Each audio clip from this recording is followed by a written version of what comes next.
Hi అండి, నమస్తే. Welcome to Telugu one health. నేను రూపానాథళ్ళ.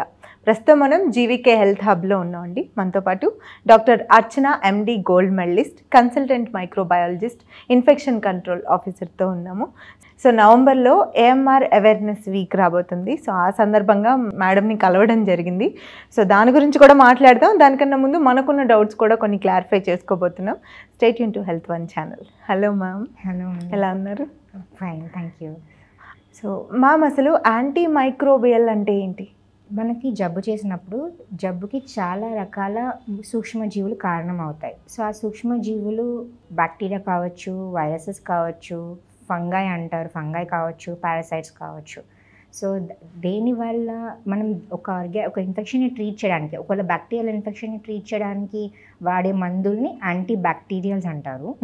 అలాగే వైరల్ ఇన్ఫెక్షన్స్ని ట్రీట్ చేయడానికి లైక్ స్వైన్ ఫ్లూ కానీ, డెంగ్యూ కానీ, ఎనీ అదర్ హెచ్ఐవి కానీ, వైరల్ ఇన్ఫెక్షన్స్ని ట్రీట్ చేసే మందుల్ని యాంటీవైరల్స్ అని, అలాగే యాంటీ పారాసైటిక్ అని, యాంటీ ఫంగల్ డ్రగ్స్ అని అంటారు. ఈ మందులన్నిటినీ కలిపి ఒక కామన్ టర్మ్ ఏదైతే మనం వాడతామో దాన్ని యాంటీ మైక్రోబియల్ అంటారు. So they are nothing but drugs. మనకి ఇన్ఫెక్షన్ వచ్చినప్పుడు ఖచ్చితంగా నిర్ధారణ చేయాల్సిన అవసరం ఉంది, ఆ ఇన్ఫెక్షన్ దేనివల్ల వచ్చింది.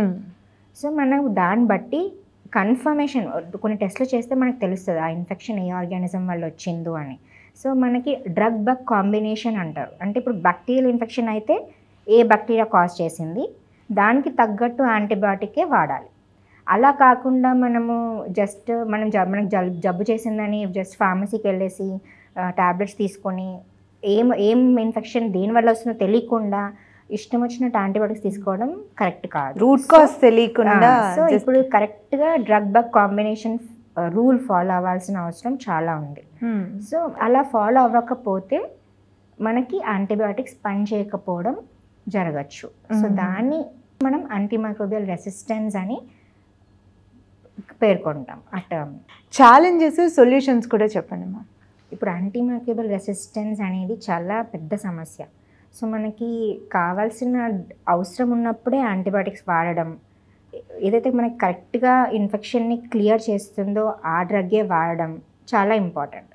అలా కాకుండా మనకి ఇష్టం వచ్చినట్టు ట్యాబ్లెట్స్ తీసుకోవడం, అది మనకి పని చేయకపోవడం, మన బాడీలో ఇన్ఫెక్షన్ క్లియర్ కాకపోవడం, బాడీలో ఆర్గానిజమ్స్ ఇంకా రెసిస్టెంట్ అయిపోవడం, దానివల్ల ఏమవుతుందంటే చాలా చిన్న చిన్న ఇన్ఫెక్షన్స్ కూడా కామన్ యాంటీబయాటిక్స్కి రెస్పాండ్ అవ్వవు.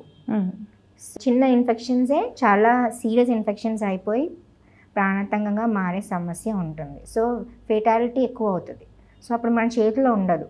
మన దగ్గర ఉన్న అవైలబుల్ యాంటీబయాటిక్స్ వాడి దాంతో ట్రీట్ చేసే ఆప్షన్స్ తగ్గిపోతాయి. సో అప్పుడు పేషెంట్కి చనిపోవడం తప్ప వేరే దారి ఉండదు. ఇన్స్టెంట్ రిలీఫ్ కోసం చూసుకుని ఏది పడితే అది వాడడం వల్ల ప్రాణాలకే ప్రమాదం. సో ఖచ్చితంగా డాక్టర్ చెప్పినప్పుడు ఏ యాంటీబయాటిక్ వాడాలో, ఏ యాంటీమైక్రోబియల్ వాడాలో అదే వాడాలి.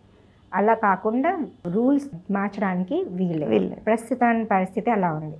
ఏఎంఆర్ అనేది చాలా పెద్ద ప్రాబ్లం. క్యాన్సర్స్తో, రోడ్ యాక్సిడెంట్స్తో చనిపోవడం సెకండరీ. ఇప్పుడు next important major problem global pandemic అంటారు దీన్ని. సో సైలెంట్ పాండమిక్ అంటారు. సో ఇది చాలా ఎక్కువగా స్ప్రెడ్ అయిపోయి ఇయర్లీ ఒక 50 million పీపుల్ చనిపోతున్నారు just for the sake of AMR. చిన్న చిన్న ఇన్ఫెక్షన్స్ వల్ల ఇప్పుడు మీరు మా ల్యాబ్కి వస్తే మేము రిపోర్ట్స్ చూపించవచ్చు. చిన్న ఇన్ఫెక్షన్కి అసలు మేము ఒక 20 యాంటీబయాటిక్స్ టెస్ట్ చేస్తాము. ఆ 20 యాంటీబయాటిక్స్కి రెసిస్టెంట్ ఉంటుంది పేషెంట్. ఆ 20 యాంటీబయాటిక్స్లో ఏది ఇవ్వలేము మనం ఆ పేషెంట్కి. ఏమి ఇస్తాము? ఏవో కొత్త న్యూ యాంటీబయాటిక్స్ 2-3 వచ్చి ఉంటాయి. అవి కూడా వాళ్ళలో యూజ్ చేయవచ్చో లేదో కూడా తెలియదు. ఒక్కొక్కసారి కన్క్లూజన్కి రాలేము. అలాంటి పరిస్థితుల్లో వాళ్ళకి ఆ ఇన్ఫెక్షన్ లోకల్గా ఉండి తర్వాత అది బ్లడ్ స్ట్రీమ్కి స్ప్రెడ్ అయ్యి సిస్టమిక్ ఇన్ఫెక్షన్ అయిపోయి వాళ్ళు చనిపోయే ఛాన్సెస్ ఎక్కువ అవుతాయి. So that is becoming a very crucial thing these days AMR అనేది. రైట్.